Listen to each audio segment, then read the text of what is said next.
The animation of Ruby has always had some sort of problem. The stiff, kinda awkward non-action animation of the first two volumes being one of them. Volume 3 sold me on the non-action animation when Yane and Blake have a back and forth about what happened with Mercury.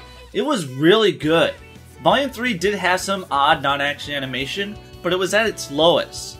Volume 4 did away with all of that. Everything that is non-action animation is animated very nicely, characters are moving, their faces are expressive, and shot composition seems nice as well. But the same cannot be said for the action animation. The action animation of RWBY Volume 4 is, overall, the worst of the series so far. The Tyrion vs. Crow fight is the only one that reaches similar heights to the action scenes of the previous volumes. I recently found 2 videos by the Floof artist that breaks down the first 2 action scenes of Volume 4. The biggest problems pointed out are teleporting and disappearing characters and objects, bad layering, and animation glitches, such as clipping and poorly rendered textures. I didn't even notice a lot of these things when analyzing the action scenes myself. Something I noticed is the lack of consistency in the line of action. What am I talking about? I was first introduced to this concept of filmmaking by Mother's Basement, when he was talking about one of the action scenes of the SAO movie. I didn't know what he was talking about, so I looked it up. It is a line that is established by the camera. Consider a circle with a line drawn through the middle. The camera is on one side of that line, and there is one distinct person at each end of the line. The camera needs to stay on the side it started at in order to maintain consistency with who is on what side and the direction they are facing. The only reason the camera should break the current line of action is if something new becomes a part of the scene, thus creating a new line of action. I'm also going to add something I call the direction of action. It's just where things are heading in each shot, transition, or cut. My example for this is when Jean gets knocked back 2 times. The line of action that is established puts the Grimm on the left and Jean on the right, and the direction of action is to the right as well. The direction of action and line of action is both maintained as the scene goes on. The direction of action comes to a stop and changes to the left as Nora charges the Grimm. Again, the line of action is maintained as Nora goes for the attack. After Nora's attack, the camera cuts over the line of action. We now have to update the positions of Jean and the Grimm. The Grimm is on the right, and Jean is on the left. The direction of action of the rock as the scene continues is to the left. Shortly after that, the camera cuts over the line of action again to Jean standing among the trees, breaking what the previous line of action had just established again. Jean is now on the right and the Grimm is on the left again. The direction of action of the rock will have to flip because of this as well. The line of action is maintained as Jean gets knocked back into a broken tree, but the line of action is broken again immediately after. Let's flip everything again. The Grimm is on the right and Jean is on the left, and Jean is currently the furthest away from the action. Back to Jean, and looking at how things are up to this point, the Grimm should be far behind Jean. Except it isn't. You see why keeping the line of action and what is established by it consistent is so important? It becomes harder to understand where everyone and everything is. Apply the line of action and direction of action to check the consistency throughout each action scene, except for Tyrion vs. Crow, and you will find some sort of problem or inconsistency in how the action was structured. The next thing I have to mention is the physics of everything. Projectiles that we can see now curve in the air. Characters float, stop, or move in the air without a knowable force acting upon them to do so, and most physical impacts lack weight. This is all very different compared to how things were before. Characters couldn't float or move in the air without some power or physical event allowing them to do so. Projectiles couldn't curve in the air except for bullet drop unless they were some magical force. Actually, I can think of 2 moments where the physics on display are similar to what happens in this volume. Again, this isn't a problem in the Tyrion vs. Crow fight. Let's look at Ren during the fight with the Geist. In one moment, Ren jumps around the Grimm through the trees, which is actually pretty decent. He then runs up its arm and jumps up above it. He then floats for a bit and performs a lunging pose and starts flying towards the Grimm. But in the shot after he performs the pose, he is not up above the Grimm and looks like he actually jumped away from the Grimm. How is it possible for him to move towards the Grimm if he jumped away from it? At least the line of action is maintained. In this volume, if a character does a pose in the air, the pose will allow them to change the forces acting upon their bodies.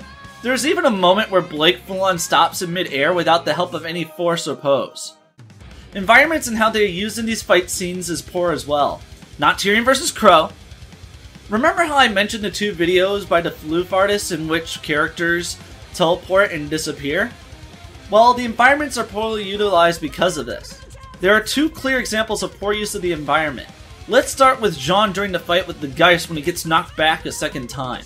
Pay close attention to the environment around him. There are trees to his left as he gets knocked back. Next shot, where are the trees? The second is hard to catch. This time it is Ren during the fight with the Knuckleby. He jumps on a tree and starts shooting at the Grimm. The Grimm retaliates by quickly throwing its arm at him and pinning him to a building. Let's look at a shot a little later. Notice anything off? The tree Ren was standing on is to the left of the Grimm. Let's look back at the events that got Ren pinned to the building. Okay, so Ren attacks. All is good so far. The Grimm retaliates and its initial attack is good too. No issues. On to the next shot and let's see.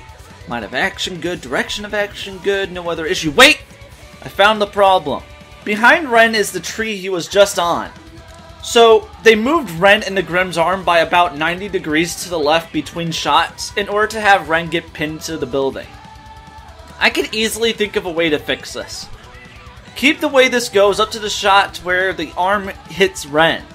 Instead, have Ren dodge it and continue the attack by jumping towards the Grimm, but to the left of it. While he is in the air, the Grimm does another attack since it has another arm available.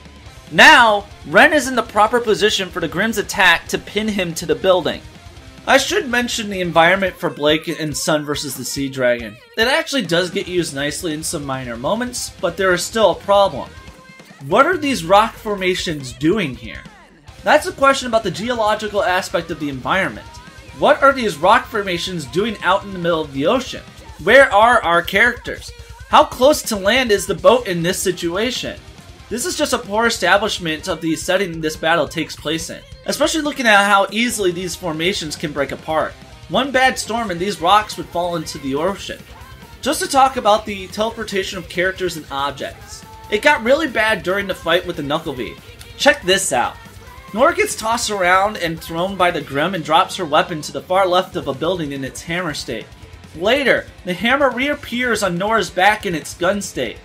Afterwards, it moves off her back and placed in front of the house she was just under in its hammer state. Her weapon moved 2 times from where it originally landed before Nora picked it up. You know how I said all the non-action animation was good? Well, even though the animation is fine, there is a moment where the editing isn't. How many of you were confused by the direction Weiss was heading in this moment? This is the same problem with the line of action and direction of action that I had talked about previously. Let's forget about Weiss's journey to the hallway where the door to his office is. Keep in mind the direction of action. Weiss passes Whitley and turns around to talk to him, and Whitley does the same. The direction of action that Weiss was originally going before turning around in the shot is to the right. The shot only has windows behind the characters, so that is what we must believe. The line of action says Weiss is on the right and Whitley is on the left. This line of action is consistent through each shot. We notice a door behind Weiss that is in the direction of action that Weiss was heading towards. We see that this door has the Schnee family symbol above it. We can safely assume that a door that has that is important. Therefore, it is understandable for that to be the door to Mr. Schnee's office. Weiss's destination is the door at the end of the hall. For some reason, the line of action breaks, and the camera is now on the opposite side and looking at the wall of the hallway. Our direction of action must now flip. Weiss is heading to the left. But Weiss with this new line of action heads to the right. Why? The door to Mr. Schnee's office is behind her, isn't it? It had the symbol, it was in the direction Weiss was originally heading. Why did she go backwards to this? Well, the reason the camera flipped is to highlight the actual door. The door on the wall that was seen as Whitley walked away. That's actually the door to the office. When we first see it, it doesn't have anything special to it, like how the first door we assumed to be the office to be. It isn't until later that we get another look at the door.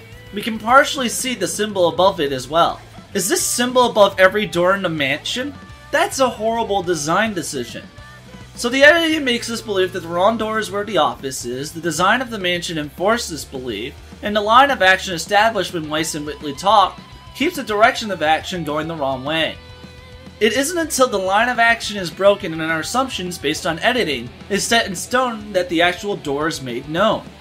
But we no longer are looking for where Weiss is heading, so the door is ignored. Thus, we find it weird for Weiss to head in this direction in this shot. That's the only time where I found the editing to be off in a non-action animation. There may be other examples of this. I should talk about how things were actually animated. Sadly, this is going to be pretty subjective because of my lack of any knowledge on animation. Personally, I don't like how most of this volume's action scenes were animated. Not Tyrion vs. Crow! It stems from the problems I had with the early fight scenes of Volume 3, which I originally called jumpy, but have now changed to calling it snappy. I didn't like how some of the animation felt weak and poorly choreographed. I also didn't like how close the camera wanted to be to some of the action. Luckily, it didn't become too much of a problem for the important action scenes, like Mercury and Emerald vs. Yatsu and Coco, Mercury vs. Yane, Pyrrha vs. Penny, and Pyrrha vs. Cinder. But that one did have some problems that I'm not going to go into since they're not too bad. Sadly, a lot of those early fight scene problems did pop up a lot in the action scenes of Volume 4. For example, the snappy and not so fluid animation. Although, there are moments where the snappiness of the animation lends itself nicely to the animation of the action scenes. There are two moments where the camera wanted to be, in my opinion, too close to the action. First being the finale of the first action scene, where the build-up to Nora's attack is good, but the camera then changes angles and is close to where Nora is. It's just that the way it was done broke the flow of combat. The second allows me to make a comparison to a similar situation in the previous volume. This is Blake attacking Grimm in the face while she is in the air. This is a similar situation that was back in Volume 1, which is done better, or rather, which is more engaging. So, what makes Tyrion vs. Crow so much better than all the other action scenes of the volume? It has a consistent line of action with nothing breaking or suddenly changing what the line of action says, very fluid animation that looks like it carries weight. The camera, for the most part, keeps everything in frame by keeping a healthy distance from the action. And the choreography on display is very intense and engaging. This fight scene lets me compare a similar scene from a previous volume again. This is the point of view of an inexperienced person watching two skilled and experienced combatants duke it out. This is a similar shot and situation from Volume 3. Which is better? This fight scene does have its problems. There are two that I want to bring up. One is pretty objective and the other is subjective depending on how you look at it. First is Ruby firing her weapon at Tyrion when he is standing still. Her first shot misses, but got pretty close to his face. The problem comes from all of her follow-up shots. If you look at the impact point of each shot and the trajectory that the bullets would take, it looks like every shot that Ruby took would miss. The other problem, in which I noticed a layering issue for like a frame, is how Crow comes flying out of the broken wall. I just think that Crow should have been flying out of the building as the wall got busted open. Here's a quick edit I did to showcase what I mean. Ignore the breaking music here and just pay attention to the visuals and sound effects.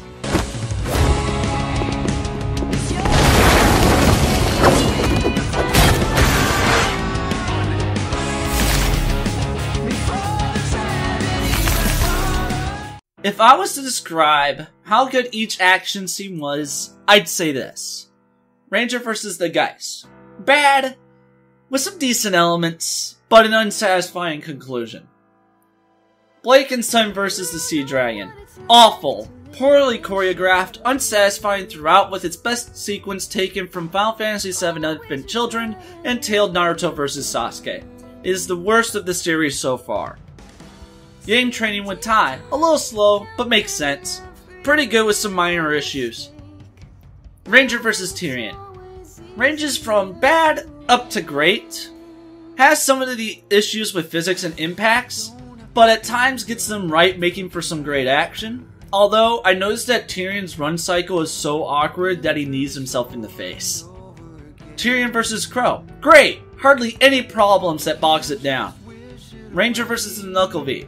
Same as Ranger vs. Tyrion. I really like the moment just after Nanucklevy pins Ren to the building, how it looks like it is just itching to throw its other arm at him. But it has a lot of the problems that I mentioned for the series before. Teleporting characters and objects, poor use of the environment, and lackluster choreography and impacts. Ultimately, I find the animation and editing in RWBY Volume 4 to be a different mixed bag compared to all the other volumes. This time the animation outside the action is all good and does its job, while the action animation is all over the place. This is very concerning since it was the other way around with all the previous volumes and got more consistent as the series continued. With that in mind, hopefully Volume 5 and on will continue the same trend of the series and greatly improve and better execute its action animation. And with that, I ask you, how did you find the animation of this volume to be for both the action and non-action? Did it live up to the standards of previous volumes? What did you think about what I brought up? What were some of your favorite moments in the animation and editing of this volume? You can answer these in the comments below or message me your responses on Tumblr.